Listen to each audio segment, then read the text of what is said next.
الحمدللہ رب العالمین والصلاة والسلام علی سید المرسلین وعلی آلہ واصحابہ اجمعین اما بعد فاعوذ باللہ من الشیطان الرجیم بسم اللہ الرحمن الرحیم۔ جہاں تک مجھے یاد پڑتا ہے ہم نے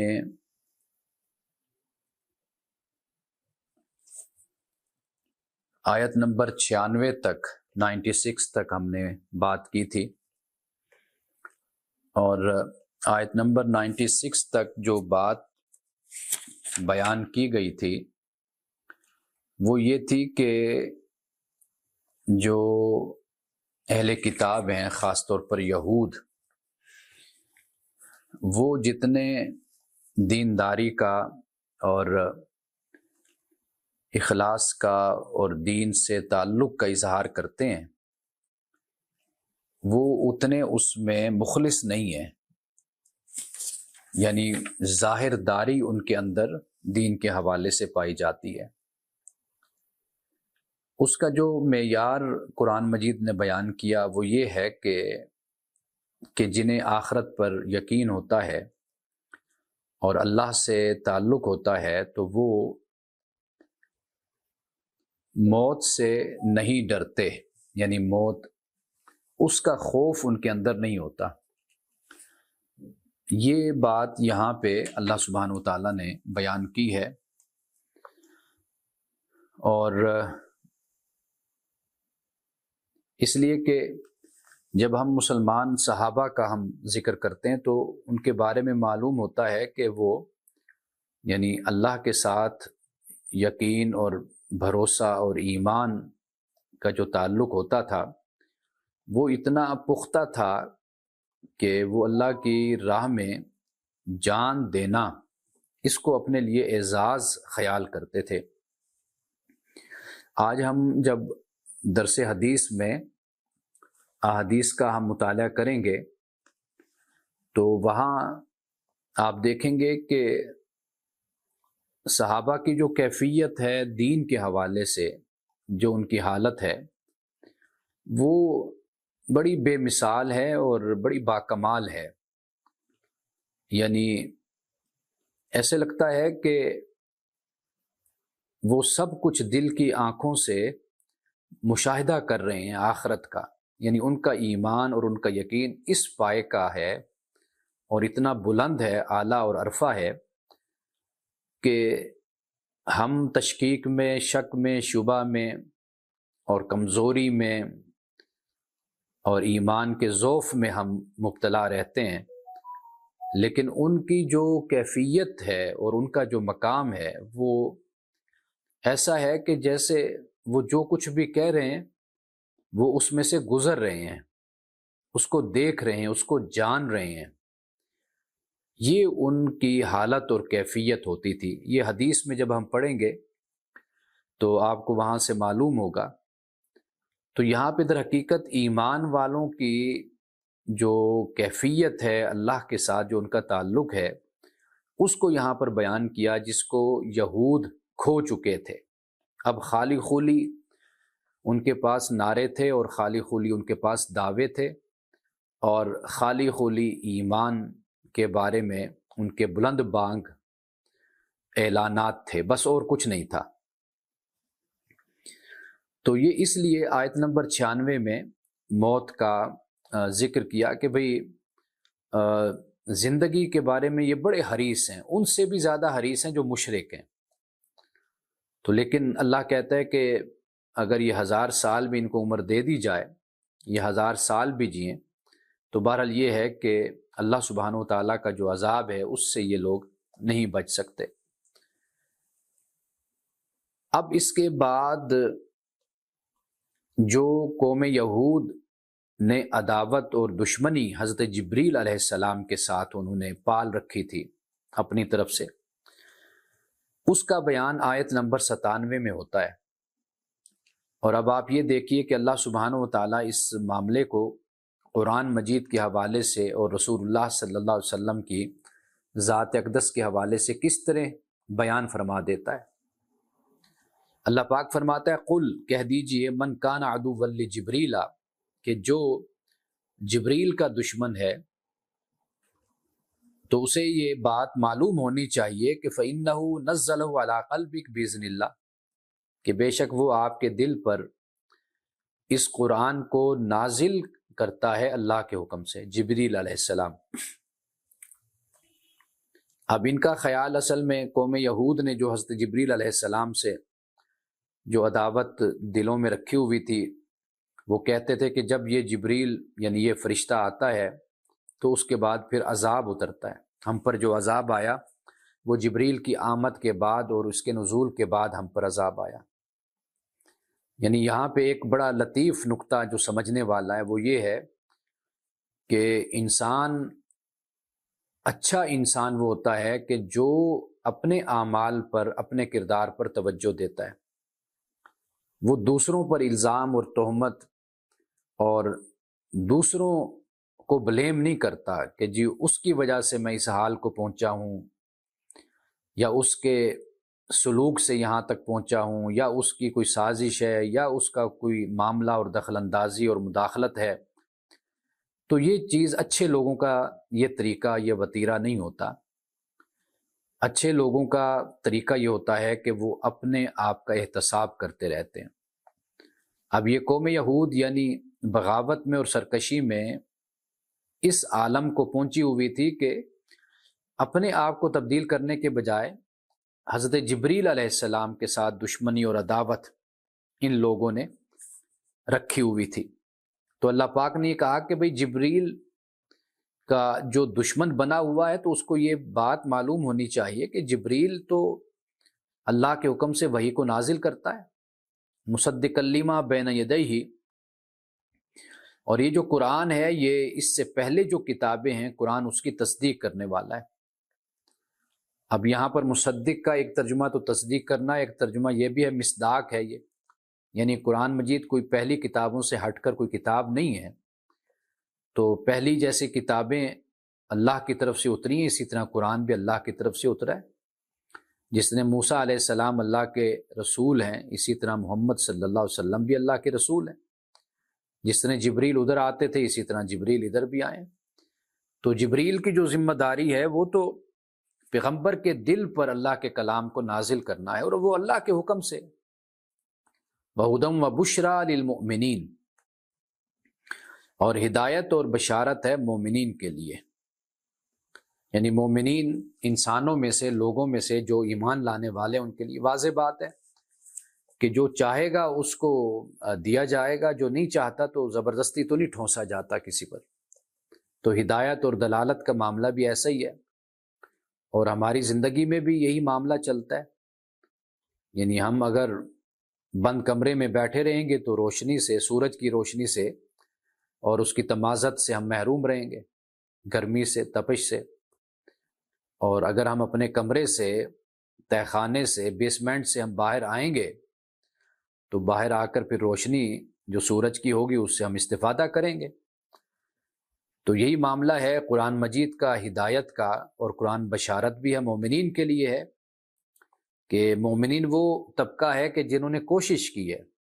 کچھ حاصل کرنے کی، لینے کی، آمادہ تھے حق کو پانے کے، حق کو حاصل کرنے کے، تو اللہ نے ان کو ہدایت دے دی، بشارت بھی دے دی۔ اب اس کے بعد جبریل کے بعد اللہ سبحانہ وتعالیٰ نے ملائکہ، رسل، جبریل، میکال، ان سب کا ذکر کیا۔ فرمایا من کان عدوا للہ، جو دشمن ہے اللہ کا، ملائکہ کا، و ملائکتہ، اور اس کے ملائکہ کا، اور اس کے رسل کا، یعنی رسل سے مراد یہاں پر رسول ہو گئے، پیغمبر، جبریل اور جبریل کا، اور میکال کا، میکائیل کہہ لیجئے، میکال، یہ تمام تلفظ استعمال ہوتے ہیں۔ فإن اللہ عدو للکافرین، تو بے شک اللہ تعالیٰ دشمن ہے انکار کرنے والوں کا، کافروں کا۔ تو ان کی دشمنی کو ہی اللہ سبحانہ وتعالیٰ ان پر لٹا دیتا ہے۔ اس کی نحوست، بد کرداری، بے بصیرتی، بد اندیشی، آنکھوں کو اور عقل کو بند کر دینے والے لوگ جو ہیں ان کی اسی دشمنی کو اللہ ان پر لوٹا دیتا ہے۔ قرآن مجید میں جب اس طرح کا اسلوب اختیار کیا جاتا ہے کہ بے شک اللہ تعالیٰ دشمن ہے کافروں کا، اور اسی طرح یخادعون اللہ والذین آمنوا وما یخدعون الا انفسهم وما یشعرون،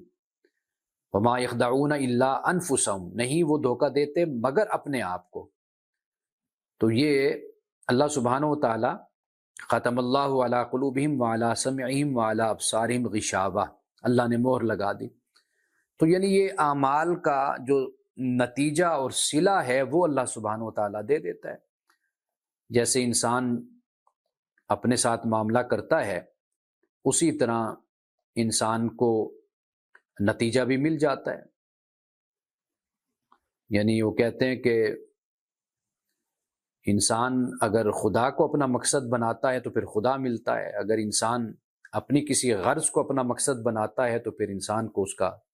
وہ مقصد وہ غرض انسان کو مل جاتی ہے۔ تو اللہ سبحانہ و تعالیٰ کی طرف سے انسان کا معاملہ کچھ ایسا ہی ہے کہ جو جس طرف چل پڑتا ہے بس پھر اسی طرح کے نتائج پھر انسان کو ملنا شروع ہو جاتے ہیں۔ اور نیکی ہو، اچھے کام ہو، انسان جب ایک راہ پر چلتا ہے وہ چھوٹی چھوٹی چیزیں اکٹھی ہوتی چلی جاتی ہیں۔ ایک ارتقاء کا عمل ہے، گریجول، اللہ تعالیٰ نے اس کائنات میں ایک نافذ کیا ہوا ہے۔ تو برائی بھی اسی طرح ہوتی ہے، آہستہ آہستہ اس کے نتائج نکلتے چلے جاتے ہیں، انسان اس میں گھرتا چلا جاتا ہے۔ اچھائی بھی اسی طرح ہوتی ہے، زندگی کے کئی سال بیت جاتے ہیں تو نتیجتاً اللہ کی طرف سے انسان کو اگر اچھی زندگی انسان گزارے، ایمانداری والی اور اچھے کردار اور اخلاق والی، تو پھر وقت کے ساتھ ساتھ اس کو نتیجہ اور صلہ بھی اس کا ملتا جاتا ہے۔ تو وہ جو میں کہتا ہوں کہ آٹو سسٹم ہے اس کائنات کا، اللہ نے نافذ کر دیا ہے، چل رہا ہے، تو اب اس میں کوئی تکلف کی ضرورت نہیں ہوتی۔ جیسے جیسے انسان جو کرتا چلا جاتا ہے تو اس کا نتیجہ پھر انسان کے سامنے آتا چلا جاتا ہے۔ تو یہاں چونکہ وہ دشمنی کا راستہ اختیار کرتے ہیں تو اللہ تعالیٰ کہتا ہے کہ کافروں کا اللہ دشمن ہے۔ وَلَقَدْ أَنزَلْنَا إِلَيْكَ آيَاتٍ بَيِّنَاتٍ، اور ہم نے آپ کی طرف آیات بینات کو نازل کیا ہے۔ آیات بینات، واضح نشانیاں،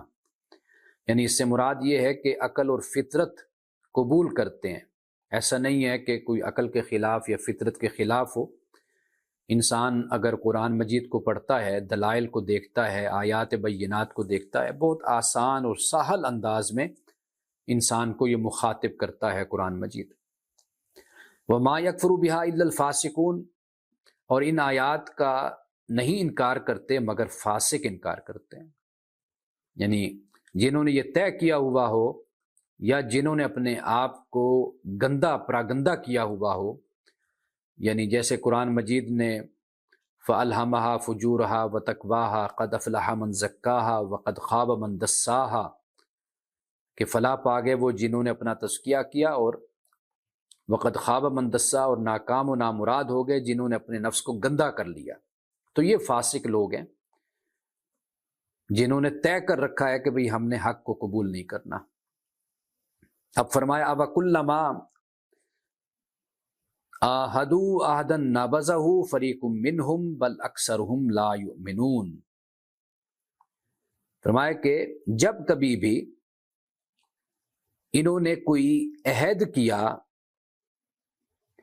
نابذہ فریق منہم، تو ان میں سے ایک فریق نے، کسی نہ کسی ایک گروہ نے اسے ضرور پھینک دیا، چھوڑ دیا اس کو، یا تاکہ نسیاں پہ رکھ دیا، یعنی بھلا دیا اس کو۔ بل اکثرہم لا یؤمنون، بلکہ ان میں سے اکثر لوگ ایسے ہیں جو ایمان نہیں لاتے۔ اب یہاں پر یعنی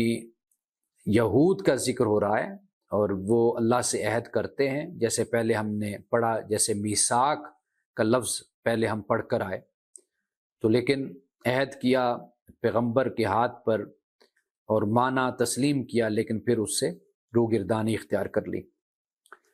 ولما جاءهم رسول من عند الله مصدق لما معهم نبذ فريق من الذين اوتوا الكتاب، اور جب کبھی ان کے پاس اللہ کا رسول آتا ہے، اللہ کی طرف سے رسول آتا ہے اللہ کی طرف سے، تصدیق کرنے والا ہے اس کی جو ان کے پاس ہے، یعنی رسول آیا اور جو ان کے پاس ہے وہ اس کی تصدیق کرنے والا ہے۔ نابذ فریق من الذین اوتوا الکتاب، تو اہل کتاب میں سے یعنی جنہیں کتاب دی گئی ان میں سے ایک فریق نے کیا کہ نابذہ، یہ وہی لفظ ہے جو پہلے بھی استعمال ہوا، پس پشت ڈال دیا کتاب اللہ وراء ظہورہم، اللہ کی کتاب کو اپنی پیٹھوں کے پیچھے، یعنی وہی پھینک دیا پس پشت، کأنہم لا یعلمون، گویا کہ وہ جانتے ہی نہیں، یہ اللہ کی کتاب کے ساتھ سلوک کرتے ہیں۔ تو اس لیے قرآن مجید اللہ کی کتاب ہے، ہم مسلمانوں کو اس سے استفادہ کرتے رہنا چاہیے، اس کو پڑھتے رہنا چاہیے، اور جب ہم خود کو مسلمان کہتے ہیں، مومن کہتے ہیں، تو پھر ہمارے لیے جو گائیڈ بک ہے تو وہ کوئی کتاب نہیں سوائے اس کے کہ جو قرآن اللہ نے اتارا ہے، یہ رسول اللہ صلی اللہ علیہ وسلم کو کلام دیا گیا۔ تو کہیں ایسا نہ ہو کہ ہم بھی انہی لوگوں میں کہیں نعوذ باللہ استغفر اللہ شامل نہ ہو جائیں کہ جنہوں نے اللہ کی کتاب کو چھوڑ دیا۔ قوم یہود کا بھی یہی قرآن مجید بیان کرتا ہے، قوم نصارہ کا بھی یہی بیان کرتا ہے کہ انہوں نے اپنی اپنی کتابوں کو ترک کر دیا۔ اب قرآن کو چھوڑ کر، اب خدا کی کتاب کو چھوڑ کر باقی ساری کتابوں کو وہ پڑھتے ہیں، سمجھتے ہیں اور اس سے فتوے بھی لیتے ہیں، لیکن جو خدا کی کتاب ہے اس سے حکم نہیں لیتے کہ خدا کیا بیان کر رہا ہے۔ تو ہمیں مشکل ترین یہی کام لگتا ہے قرآن مجید، جس سے بھی آپ بات کر کے دیکھ لیں تو اس کے لیے سب سے مشکل کام یہی ہے کہ بھئی وہ قرآن کیسے پڑھے جی، قرآن تو عربی میں، حالانکہ قرآن کا ترجمہ بھی موجود ہے، اور تھوڑی سی عقل استعمال کی جائے تو اس میں انسان کم از کم اپنی زندگی میں جو اس کو رہنمائی اور ہدایت کی ضرورت ہوتی ہے وہ بآسانی قرآن سے انسان کو میسر آتی ہے۔ اب اس کے بعد جو بیان ہو رہا ہے یہ ایسا موضوع ہے کہ میں اس کا ایک پس منظر میں آپ کو بیان کر دیتا ہوں، اور آج ہمارے معاشرے سے اس کا بڑا گہرا تعلق بن جاتا ہے، اور یہ ہے جادوگری۔ حضرت سلیمان علیہ السلام کے زمانے میں یہ لوگ موجود تھے، اور قرآن نے کہا وَاتَّبَعُوا مَا تَتْلُو الشَّيَاطِينُ عَلَىٰ مُلْكِ سلیمان، کہ حضرت سلیمان علیہ السلام کی سلطنت میں، یعنی اس وقت یا اس حوالے سے یہ جو شیاطین تھے یہ تلاوت کرتے تھے اور اس کی پیروی اس وقت کے لوگ کرتے تھے۔ اب حضرت سلیمان علیہ السلام بدقسمتی سے ہمارے ہاں بھی نقش سلیمانی ہے، مسلمانوں نے بنایا ہوا ہے، اور وہ بطور جادو کا اثر ختم کرنے کے لیے یا کسی پر اثر ڈالنے کے لیے وہ ہمارے ہاں بڑا استعمال ہوتا ہے بدقسمتی سے۔ تو اب یہ جو آیات ہیں ان کو ہم آئندہ درس قرآن میں پڑھیں گے، اور میں تفصیل سے پھر آپ کو اس حوالے سے بتاؤں گا کہ حضرت سلیمان علیہ السلام کا اس جادو سے کوئی تعلق نہیں، قرآن مجید نے واضح طور پر اس کو بیان کیا ہے۔ اب اللہ سبحانہ و تعالیٰ نے 2 فرشتے بھیجے تھے اور بابل میں، ببابل ہاروت و ماروت۔ اب ہاروت اور ماروت کے حوالے سے ہمارے ہاں جو تفاسیر میں موجود ہے وہ یہ ہے کہ اللہ نے ان کو جادو سکھایا تھا، اور یہ وہاں پر پھر اس کا جادو کا توڑ کرتے تھے، یعنی جادو کے ذریعے سے۔ یہ ہمارے ہاں اکثر مفسرین نے یہ لکھا، لیکن جو میں نے ہمیشہ اس بات کو بیان کیا ہے وہ یہ بیان کیا ہے کہ اللہ سبحانہ و تعالیٰ یعنی اس دنیا میں جہاں پر جادو تھا یا جادو ہے تو اس کے مقابلے میں ایک نفسی علم بھی اللہ نے اتارا ہے، یعنی نفسی علم جسے ہم عملیات کہتے ہیں، اسماء کا اثر کہتے ہیں، تاثیر کہتے ہیں، یہ ایک جائز علم ہے، یعنی یہ اللہ کے نیک بندے بھی اس علم کے ذریعے سے لوگوں کا علاج کرتے رہے ہیں۔ یہ نفسیاتی علم ہے، نفسی علم ہے، اس کے ذریعے سے یہ جائز ہے۔ یہاں پر ہاروت اور ماروت کو جو علم دیا گیا اللہ کی طرف سے وہ در حقیقت یہ علم تھا، نفسی علم۔ کیوں؟ اس لیے کہ آگے جب اللہ یہ فرماتا ہے نا انما نحن فتنہ، کہ اس میں کوئی شک نہیں ہم فتنہ ہیں، یعنی فتنہ سے مراد وہ کام کے جو ہوتا جائز ہے لیکن اس کا غلط استعمال اس کا امکان ہوتا ہے۔ تو جادو تو ویسے ہی حرام ہے، وہ تو ہے ہی ناجائز، تو وہ تو جائز ہی نہیں ہے، تو لہٰذا پھر اس کا استعمال کیسے جائز ہو سکتا ہے؟ تو یہ جو کام ہے یہ ہے جائز جو فرشتے لے کر آئے تھے، لیکن واضح بات ہے آپ دیکھتے ہیں کہ ایک جائز چیز ہوتی ہے اس کا غلط استعمال بھی ہو سکتا ہے۔ جیسے مثال کے طور پر قرآن پاک نے مال کا ذکر کیا، انما اموالکم واولادکم فتنہ، کہ اس میں کوئی شک نہیں کہ تمہارے مال اور تمہاری اولاد یہ فتنہ ہے، یعنی آزمائش ہے۔ واضح بات ہے کہ یہ جائز ہے، حلال ہے مال بھی اور اولاد بھی، لیکن امکان کیا ہوتا ہے؟ وہ یہ ہوتا ہے کہ انسان اس مال کی محبت میں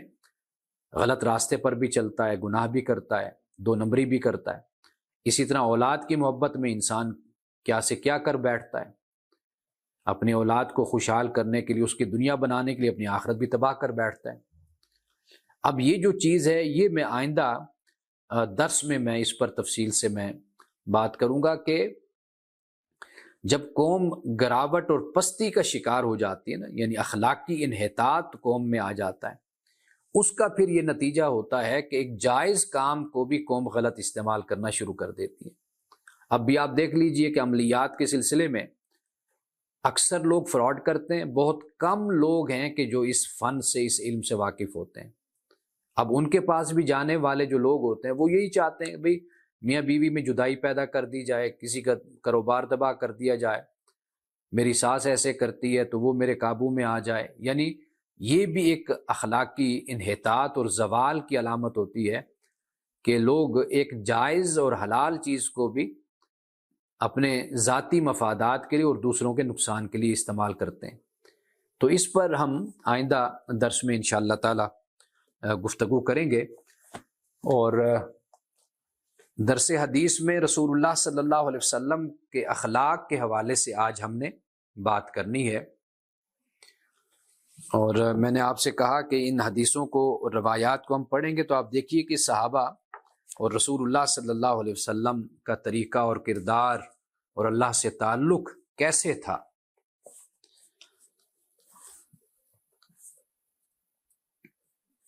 حضرت عبداللہ ابن مسعود رضی اللہ تعالیٰ عنہ سے روایت ہے کہ فرمایا کہ اللہ نے تمہارے درمیان اخلاق کی بھی اسی طرح تقسیم کی ہے جس طرح رزق تمہارے درمیان تقسیم کیا ہے۔ بے شک اللہ تعالیٰ مال اسے بھی دیتا ہے جسے پسند کرتا ہے اور اسے بھی جسے پسند نہیں کرتا، اور ایمان صرف اسے دیتا ہے جس سے وہ محبت کرتا ہے۔ وَلَا يُؤْتِي الْإِيمَانَ إِلَّا مَن يُحِبُّ۔ جو شخص مال خرچ کرنے میں کنجوس ہو اور دشمن سے جہاد کرنے سے ڈرتا ہو اور رات کو نماز میں کھڑے ہو کر تکلیف اٹھانے کی ہمت نہ رکھتا ہو، اسے چاہیے کہ کثرت سے لا الہ الا اللہ، سبحان اللہ، الحمدللہ اور اللہ اکبر کا ورد کرے۔ اب یہاں پہ یہ جو آخری الفاظ ہیں نا، لا الہ الا اللہ، سبحان اللہ، الحمدللہ، اللہ اکبر، یہ کہ اگر ایک شخص کنجوس ہے، مال خرچ کرنے میں یا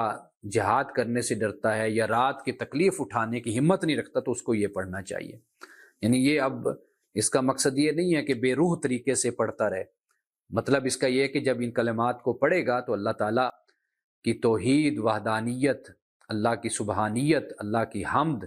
اللہ کی تکبیر، یہ اس کے دل میں جاگزیں ہوگی، بیٹھے گی۔ تو اس سے کیا ہوگا؟ اللہ سے محبت اور ایک تعلق جب اس کا قائم ہوگا تو پھر اس کو ان کاموں میں مشکل پیش نہیں آئے گی، مال کے خرچ کرنے میں، جہاد کرنے میں، اور رات کو اٹھ کر نماز پڑھنے میں، اللہ کی عبادت کرنے میں پھر اس کو دقت اور تکلیف نہیں ہوگی، اس کو خوشی ہوگی۔ تو یہ یعنی یہ جو الفاظ ہیں یہ انسان پڑھتا رہے، مسلمان، لا الہ الا اللہ، سبحان اللہ، الحمدللہ، اللہ اکبر۔ اب اس کے بعد فرمایا، حضرت ابو ہریرہ سے روایت فرماتے ہیں رسول اللہ صلی اللہ علیہ وسلم نے فرمایا کہ لیس الغنی عن کثرت العرض ولکن الغنی غنی النفس، مالداری کثرت مال کا نام نہیں ہے، بلکہ مالداری نفس کی مالداری ہے۔ یہاں پر مالداری سے مراد آپ بے نیازی بھی لے سکتے ہیں، یعنی ایک شخص ہے، اس کے پاس مال کی کثرت ہے لیکن نفس کا غنا، بے نیازی اس کو حاصل نہیں ہے، تو واضح بات ہے وہ اربوں خربوں میں بھی کھیلے گا تو پھر بھی اس کا جو نفس ہے وہ غنی نہیں ہوگا، بے پرواہ نہیں ہوگا۔ یعنی بے پرواہ کی جگہ یعنی غنی کا لفظ ہم استعمال کر لیں، بے نیاز آپ کہہ لیں، وہ چیز اس کو حاصل نہیں ہوگی۔ تو وہ کیسے حاصل ہوتی ہے؟ تو رسول اللہ صلی اللہ علیہ وسلم نے فرمایا کہ یہ بات ذہن میں رکھ لینی چاہیے کہ ہم کسی کو کہتے ہیں کہ وہ بڑا مالدار ہے، تو بے شک مالداری یہ نہیں ہے کہ اس کے پاس بڑی دولت ہے، اصل مالداری یہ کہ دل کی اس کی کیفیت کیا ہے، اس کی حالت کیا ہے۔ جیسے وہ بزرگوں کے بارے میں آتا ہے کہ غالباً حضرت امام اعظم ابو حنیفہ کے بارے میں آتا ہے کہ انہیں آ کر خادم نے کہا کہ جی آپ کا جو جہاز آ رہا تھا، شپ آ رہا تھا آپ کا مال لے کر، وہ ڈوب گیا ہے۔ آپ نے کہا الحمدللہ، نیچے سر جھکایا اور کچھ دیر کے بعد پھر فرمایا الحمدللہ، اور پھر کچھ دن بعد یا کچھ وقت بعد وہ آیا اور کہنے جی وہ خبر غلط تھی، آپ کا مال بچ گیا ہے، تو وہ کسی اور کا جہاز تھا، آپ کا نہیں تھا۔ تو آپ نے پھر بھی سر جھکایا اور کہا الحمدللہ۔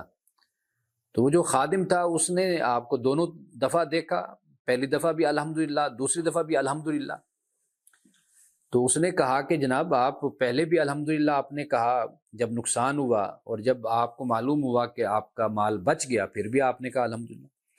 آپ نے فرمایا کہ جب تم نے مجھے خبر دی تھی کہ بھئی آپ کے مال جو جہاز لے کر آ رہا تھا وہ ڈوب گیا، تو میں نے سر جھکا کر اپنے دل کو دیکھا تھا کہ میرے دل کی کیفیت کیا ہے۔ میں نے دیکھا کہ بھئی وہ میرا دل جو ہے وہ اس پر شکر گزار ہے اللہ کا ہر حالت میں، یعنی اس حالت میں بھی اللہ کا شکر گزار ہے۔ تو میں نے اس پر کہا الحمدللہ کہ اللہ نے مجھے یہ توفیق دی ہے کہ اتنے نقصان پر بھی میں دکھی یا غمگین یا میں اس طرح پریشان نہیں ہوا جس طرح دوسرے لوگ ہوتے ہیں۔ اور جب تم نے آ کر یہ خبر دی تو اس وقت بھی یعنی میرے دل کی کیفیت وہی تھی اللہ کی بارگاہ میں جو پہلے تھی اور جو بعد میں تھی، سیم تھی، تو اس لیے میں نے الحمدللہ اس پر کہا۔ تو یہ اصل میں مالداری میں یعنی اس بات کو رسول اللہ صلی اللہ علیہ وسلم نے بیان کیا۔ اب دیکھیے کہ اس میں کتنا سکون ہے انسان کے لیے کہ اگر انسان اس کیفیت میں رہے، دنیا میں رہنا ہے، کھانا پینا بھی ہے، اچھا وقت بھی گزارنا ہے، سب کچھ ٹھیک ہے اپنی جگہ پر، لیکن دل کی کیفیت یہ بڑی مختلف صورت ہوتی ہے کہ انسان اپنے آپ کو اس طریقے سے نارمل رکھے اور مطمئن اپنے آپ کو رکھے کہ جو وقت گزر رہا ہے وہ میرے مولا کا کرم ہے، اس کا احسان ہے، اس کا فضل ہے کہ اچھا ہی وقت گزر رہا ہے۔ حضرت انس بن مالک سے یہ روایت ہے رضی اللہ تعالیٰ عنہ، کہتے ہیں کہ میں نے 10 سال نبی اکرم صلی اللہ علیہ وسلم کی خدمت کی، خدمت النبی صلی اللہ علیہ وسلم 10 سنین، 10 سال خدمت کی، تو رسول اللہ صلی اللہ علیہ وسلم نے مجھے کبھی اف تک نہیں کہا، فما قال لی اف قط، بالکل کبھی نہیں فرمایا، اور نہ کبھی ایسا ہوا کہ میں نے کوئی کام کیا تو آپ نے یہ کہا ہو کہ تم نے یہ کیوں کیا۔ وما قال لی لشیء لم افعلہ الا کنت فعلتہ ولا لشیء فعلت لما فعلتہ، نہیں کیا تو یہ نہیں کہا کیوں نہیں کیا، اور اگر کر دیا تو یہ نہیں فرمایا کہ یہ تو نے کیوں کیا۔ حضرت انس بن مالک رضی اللہ تعالیٰ عنہ سے روایت ہے، اب یہ 10 سال رسول اللہ صلی اللہ علیہ وسلم کی خدمت میں رہے، کیا فرماتے ہیں کان نبی صلی اللہ علیہ وسلم رحیمن، کہ رسول اللہ صلی اللہ علیہ وسلم بڑے رحم دل تھے، شفیق تھے۔ وکان لا یاتی احد الا وعدہ، آپ کے پاس جو سائل بھی آتا، آپ کے پاس اگر نہ ہوتا تو آپ اس سے وعدہ فرماتے۔ وانجز لہ ان کان عندہ، اگر ہوتا تو آپ اسے ضرور عطا فرماتے۔ تو ایک دفعہ نماز کی اقامت ہو گئی، یعنی نماز کی اقامت ہو گئی تو آپ کے پاس دیہاتی آیا اور اس نے آپ کا پلو پکڑ لیا، فاخذ بثوبہ، رسول اللہ کا کپڑا ثوب کو پکڑ لیا اور کہا مجھے خدشہ ہے کہ پھر بھول نہ جاؤں، اس لیے میری بات سن لیں۔ یعنی اب اقامت ہو گئی ہے، اب وہ شخص آ گیا ہے اور کہتا ہے کہ بھئی مجھے ڈر ہے کہ میں بھول نہ جاؤں بات، تو آپ میری پہلے بات سن لیجئے۔ تو آپ رسول اللہ صلی اللہ علیہ وسلم کے بارے میں حضرت انس کیا کہتے ہیں، آپ پھر اس کے ساتھ کھڑے رہے حتیٰ کہ اس نے اپنی بات پوری کر لی، تو پھر آپ نے آ کر نماز پڑھائی۔ یہ ہے رسول اللہ صلی اللہ علیہ وسلم کا اسوہ سیرت، کہ آپ نے اس کی بات کو سنا اور سن کر پھر اس کے بعد آ کر آپ نے نماز پڑھانا شروع کی۔ حضرت جابر رضی اللہ تعالیٰ عنہ سے روایت فرماتے ہیں کہ ما سئل النبی صلی اللہ علیہ وسلم شیئا فقال لا، کہ رسول اللہ سے جس بھی چیز کے متعلق پوچھا گیا تو آپ نے نہ نہیں فرمایا، یعنی نہ کا لفظ آپ نے کبھی نہیں فرمایا تھا۔ حضرت عبداللہ ابن زبیر سے یہ روایت ہے، کہتے ہیں کہ میں نے عورتوں میں سے حضرت عائشہ اور اسماء سے زیادہ سخی عورت نہیں دیکھی، ما رأیتم رأتین اجود من عائشہ و اسماء۔ حضرت اسماء تو وہ ہے نا کہ جن کے بارے میں دونوں صاحبزادی ہیں حضرت ابو بکر کی۔ حضرت اسماء کے بارے میں تو یہ بات ہے کہ یہ گن گن کر رکھا کرتی تھیں، تو رسول اللہ نے فرمایا کہ اسماء اگر گن گن کر دو گی یا رکھو گی تو پھر اللہ بھی تمہیں گن گن کر دے گا، اپنے دسترخوان کو وسیع کر لو تو اللہ اسی حساب سے تمہیں عطا کرے گا۔ اب یہ حضرت عبداللہ ابن زبیر بتا رہے ہیں، تو یہ غالباً حضرت اسماء کے صاحبزادے ہیں، حضرت عائشہ کے بھانجے ہیں، کہ میں نے عورتوں میں سے حضرت عائشہ اور اسماء سے زیادہ سخی عورت نہیں دیکھی، اور ان کی جو سخاوت تھی، اس کی جو کیفیت تھی وہ جدا جدا تھی۔ وہ کیا تھی جی؟ حضرت عائشہ مال جمع کرتی تھی، جب ان کے پاس کچھ مال جمع ہو جاتا تو اسے خرچ کر دیتی، جبکہ حضرت اسماء کل کے لیے کچھ نہیں روکتی تھی، جو ہوتا وہ خرچ کر دیتی۔ حضرت عائشہ صدیقہ رضی اللہ تعالیٰ عنہ کے حوالے سے ہی یہ بات بیان کی جاتی ہے کہ آپ کے پاس کچھ مال آیا تھا، جیسے درہم و دینار ہوتے ہیں، تو وہ آپ تقسیم کرتی رہیں۔ رمضان کے دن تھے، آپ کا روزہ بھی تھا، اور جب بانٹ کر فارغ ہو گئی تو پھر خادمہ نے کہا کہ ام المومنین آپ کا روزہ تھا تو کچھ آپ اپنے لیے رکھ لیتی، تو آپ نے فرمایا کہ تم یاد کروا دیتی تو میں رکھ لیتی۔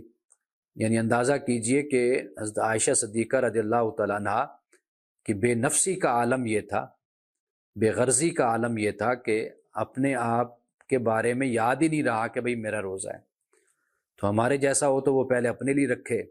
سنبھال کر اور پھر اس کے بعد دوسروں میں خرچ کرے۔ تو یہاں پہ یہ بات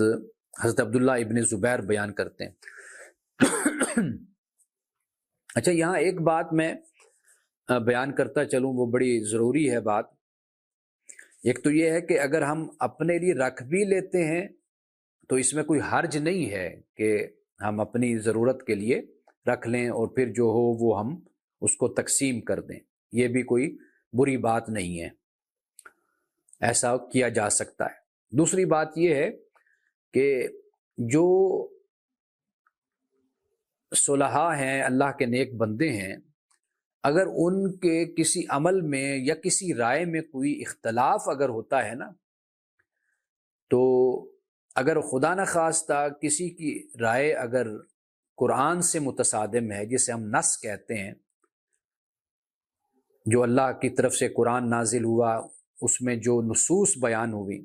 تو واضح بات ہے کہ جب اس سے کوئی ٹکراؤ کسی بات کا ہوتا ہے تو واضح بات ہے پھر ہم نے نص کو ماننا ہوتا ہے،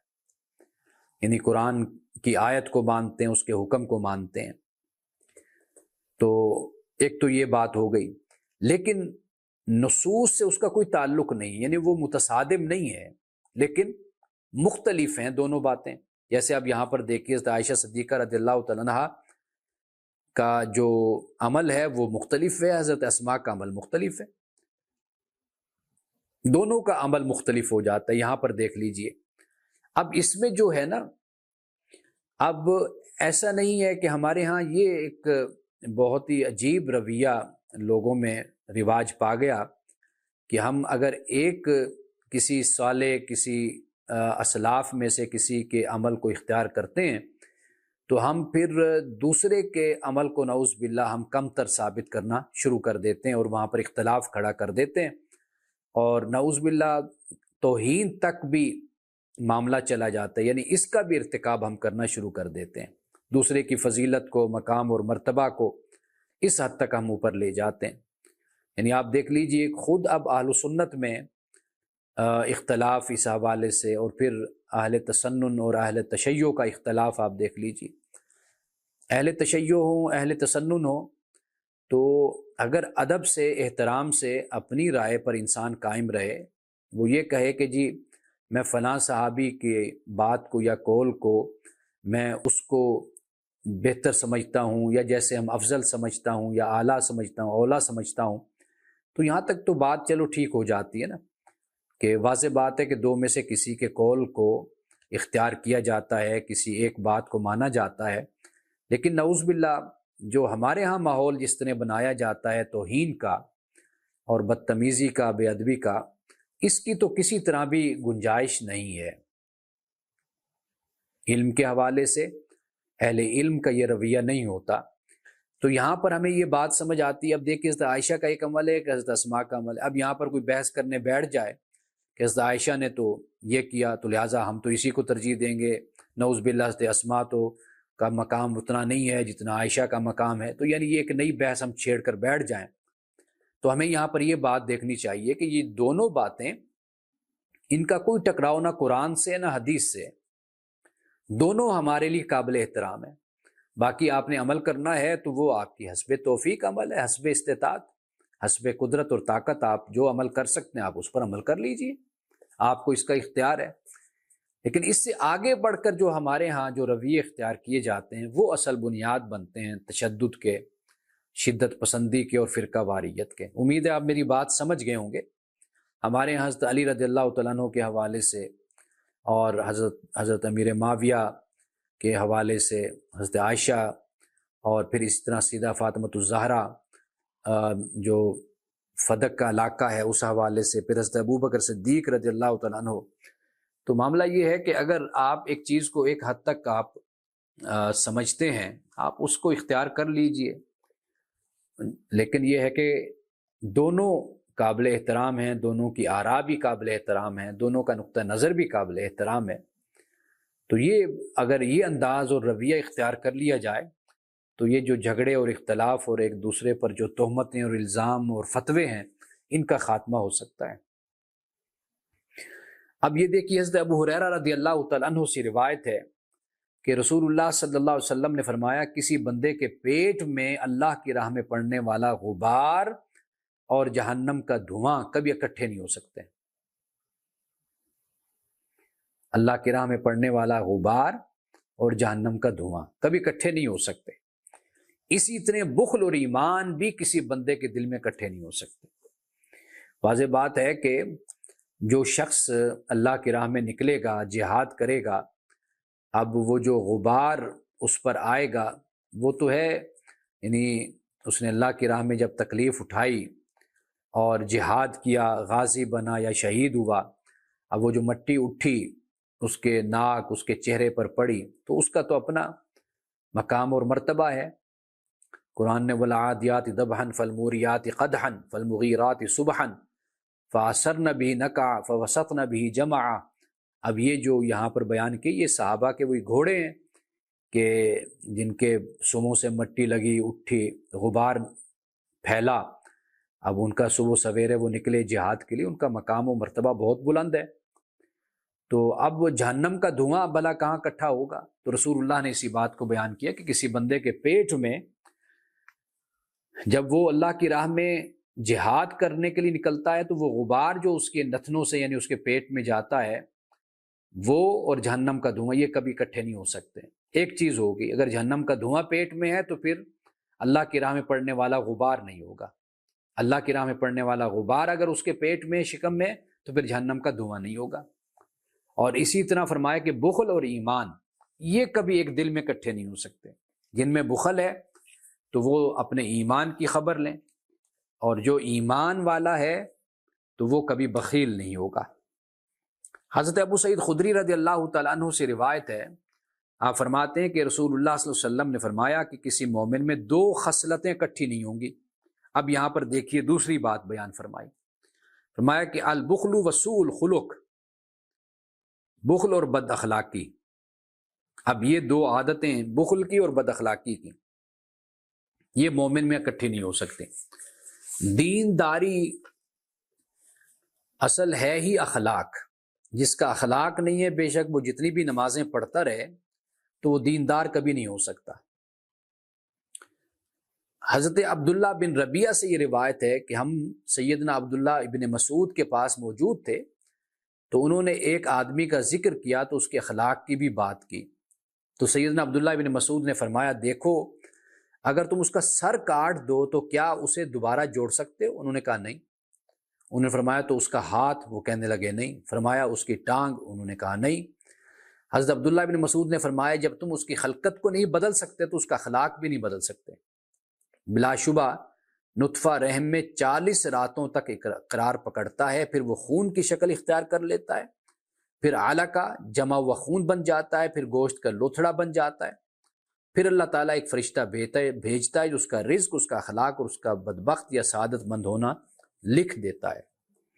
یہ حضرت عبداللہ ابن مسعود رضی اللہ تعالیٰ عنہ نے اس کو بیان کیا۔ یعنی مطلب یہ ہے کہ انسان کا جو معاملہ رزق کا ہے، اخلاق کا ہے، بدبختی یا سعادت مندی کا ہے، یہ لکھا جاتا ہے۔ اب جو لکھا گیا تو اس کو ہم نہیں جانتے کہ کیا لکھا گیا، ہمارے ذمے اتنا ہے کہ ہم اپنے آپ کو تبدیل کرنے کی کوشش کریں، اپنے آپ کو بہتر سے بہترین بنانے کی کوشش کریں،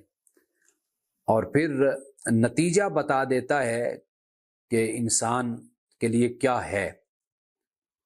لیکن انسان کے ذمے صرف محنت، تزکیہ نفس اور اپنے آپ کو بہتر انسان بنانا، یہ انسان کے ذمے ہے۔ حضرت ابو ہریرہ رضی اللہ تعالیٰ عنہ سے روایت ہے، فرماتے ہیں کہ رسول اللہ صلی اللہ علیہ وسلم نے فرمایا، اب یہ حدیث اس کو لکھ لیجئے، یاد کر لیجئے، اور اس کو میں تو کہتا ہوں گھروں میں یہ حدیث لگانی چاہیے تاکہ مردوں کو، عورتوں کو، سب کو پتہ ہو کہ آپ صلی اللہ علیہ وسلم نے فرمایا کہ ان الرجل لیدرک بحسن خلقہ درجۃ القائم باللیل، کہ بے شک آدمی اپنے حسن اخلاق کی وجہ سے رات کو مسلسل قیام کرنے والے کا درجہ پا لیتا ہے۔ یعنی جو شخص اخلاق میں اچھا ہے تو اس کا درجہ رات کو جو عبادت کرنے والا شخص ہے اس کے برابر ہو جاتا ہے، جس کا اخلاق اچھا ہے۔ یہ ہے اخلاق، اور اتنی برکتیں ہیں اس اخلاق کی۔ حضرت ابو ہریرہ سے روایت ہے کہ میں نے ابو القاسم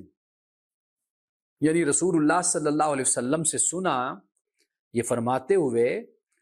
کہ خیرکم اسلاما احاسنکم اخلاقا اذا فقہوا،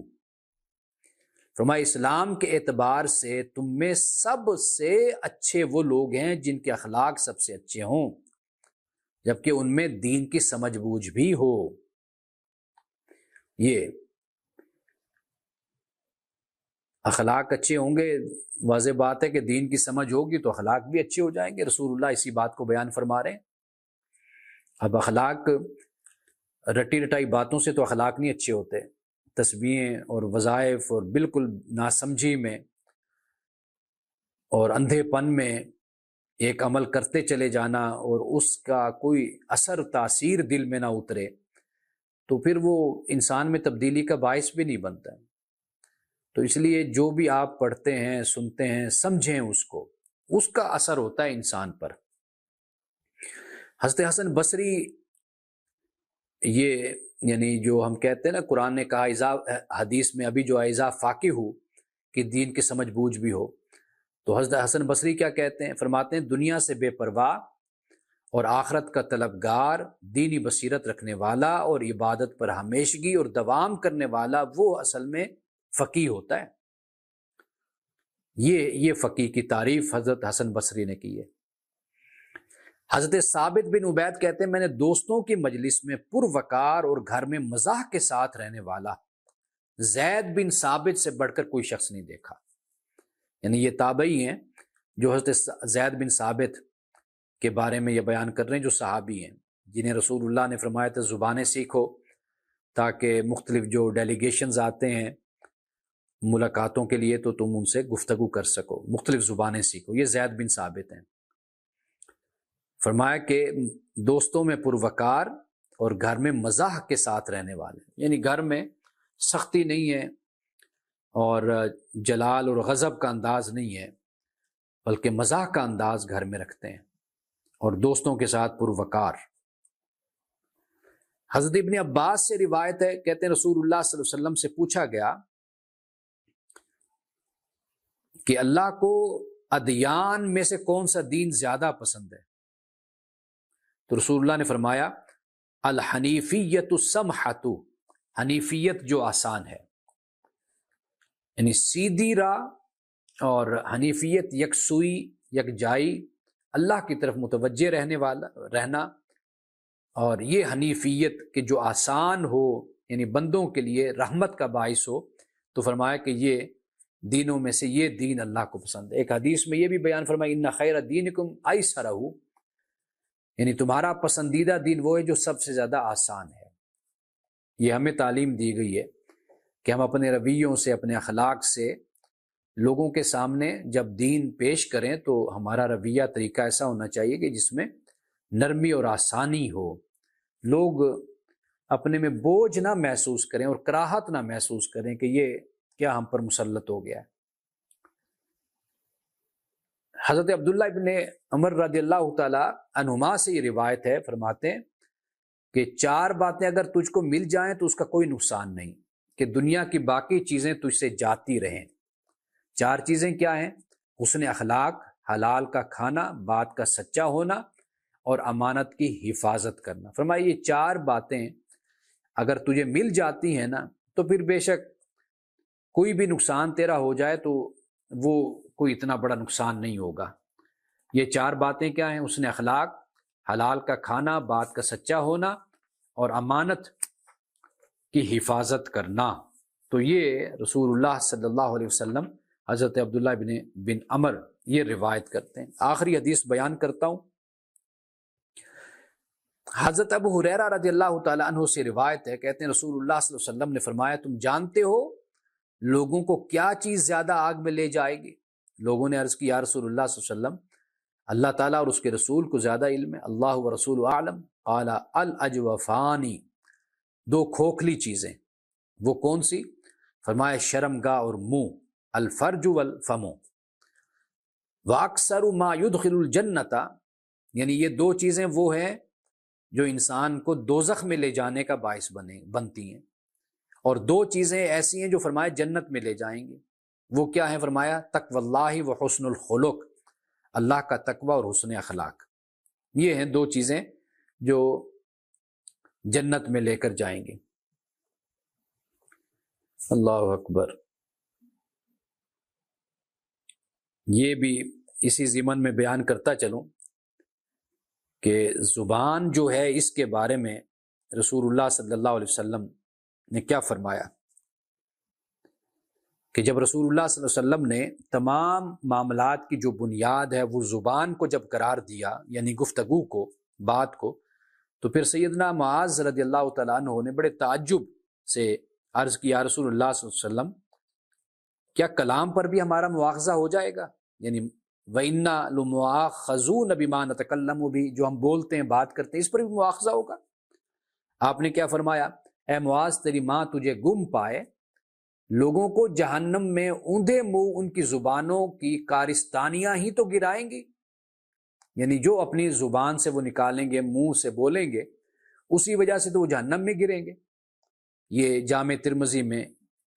ایمان کی بحث جہاں پر ہے، ایمان کے حوالے سے وہاں پر یہ حدیث موجود ہے۔ تو گویا کہ 2 چیزیں فرمایا کہ شرمگاہ اور منہ یہ جہنم میں لے جانے کا باعث بنتے ہیں، اور 2 چیزیں فرمایا تقوی اور حسن اخلاق، فرمایا یہ جنت میں لے جانے کا باعث بنتے ہیں۔ اب انشاءاللہ رمضان المبارک ہمارے اب قریب ہے، اور میں نے یہ اعلان کیا تھا، اب میں نے کچھ موضوعات اس کے لیے منتخب کیے ہیں، تقریباً کوئی 29-30 موضوعات، اور وہ میں نے چند لوگوں کے ساتھ، شرکاء کے ساتھ، اپنے درس کے ان کے ساتھ میں نے شیئر بھی کیے ہیں۔ تو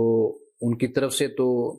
حوصلہ افزائی ہوئی ہے کہ یہ اچھے موضوعات ہیں جو آپ نے منتخب کیے ہیں، تو میں وہ ذرا تیار ہو جائیں تو میں گروپ میں بھی آپ لوگوں کو بھیجوں گا، تو آپ دیکھیے گا کہ اس میں انشاءاللہ تعالی طریقہ کار، ہمارا ٹاپک تو ایک ہی ہوتا ہے، لیکن قرآن مجید کا مجموعی مطالعہ ہو جاتا ہے ہمارا۔ جیسے ہم انبیاء علیہ السلام کے واقعات کو ہم نے قرآن کی روشنی میں پڑھا تھا، جہاں جہاں پیغمبروں کا ذکر ہے، تو اس سے تقریباً پورے قرآن ہی کا ایک مطالعہ ہو گیا تھا۔ تو اگرچہ ٹاپک ایک ہے، عورت اور قرآن، لیکن جب ہم شروع کریں گے نا، پڑھیں گے، تو آپ دیکھیں گے کہ آدم و حوا، تخلیق آدم اور تخلیق ابن آدم، اس پر ہم گفتگو کا آغاز کریں گے، عورت کی شخصیت کی بات ہوگی، اور پھر قرآن سے ہی ہم بیٹی کے حوالے سے، بہن کے حوالے سے، ماں کے حوالے سے ہم بات کریں گے، اور اسی طریقے سے مختلف موضوعات اور کئی مقامات ہیں، جیسے سورۃ یوسف میں خواتین کا ذکر ہوتا ہے، اس پر پڑھیں گے۔ حضرت لوط علیہ السلام کی بیوی ام موسیٰ اور ام مسیح ابن مریم، اس طرح کر کے جب ہم پڑھیں گے ازواج مطہرات، پھر کئی صورتیں بیچ میں آ جائیں گی، سورۃ تحریم ہے، سورۃ الطلاق ہے، سورۃ النور کے کئی رکوع اس میں شامل ہو جائیں گے، سورۃ النساء اس میں کئی مقامات اس کے آ جائیں گے۔ تو وہ گویا کہ ایک لحاظ سے سوئے ہوتے ہیں، بیٹھے ہوتے ہیں، تو اور اگر آپ ان سے پوچھیں جی کیا سنا، کیا سمجھا، تو جو ایک ہمارا رسمی روایتی طریقہ ہے، بس وہی لوگوں کا طریقہ ہوتا ہے کہ بس لوگ کہتے ہیں جی، اینڈ پہ یہی ہوتا ہے کہ جی ہم نے پورا قرآن بس گزار لیا، لیکن پوچھا جائے کہ بھئی آپ کو کیا سمجھ آئی، کیا پتہ چلا، اس کے بارے میں کچھ نہیں ہوتا لوگوں کو۔ تو یہ جو ایک عجیب سا تصور ہمارے ہاں ثواب کا ہے نا، کہ بھئی ہم نے بڑا ثواب کما لیا، تو قرآن مجید کو پڑھنے کے لیے ذرا ہوش مندی انسان میں ہونی چاہیے، اور سمجھنے اور سیکھنے کا شوق مسلمان کے اندر ہونا چاہیے۔ تو میرا تو وہ مزاج نہیں ہے، تو لہٰذا میں تو اپنے طریقے سے رمضان کے جو 29-30 دن ہوتے ہیں، اس طریقے سے قرآن پاک پڑھتا ہوں، پڑھاتا ہوں، سمجھتا ہوں اور سمجھاتا ہوں۔ تو اس لیے میں وہ اشتہارات اپنا ٹاپک بن جائیں تو میں انشاءاللہ وہ اشتہار آپ لوگوں کے ساتھ شیئر کروں گا، تو آپ اس میں مزید مشورہ بھی آپ لوگ دے سکتے ہیں، کوئی تبدیلی کا یا اضافہ کوئی ٹاپک ہو تو وہ آپ کہہ سکتے ہیں جی اس میں یہ بھی ڈال لیں۔ تو انشاءاللہ باقی اب میرا خیال ہے کہ 1-2 ہفتے ہی رہ گئے ہیں، اس کے بعد پھر رمضان کا آغاز ہوگا۔ بارک اللہ لنا ولکم فی القرآن العظیم ونفعنا وإیاکم بالآیات والذکر الحکیم، صدق اللہ العظیم۔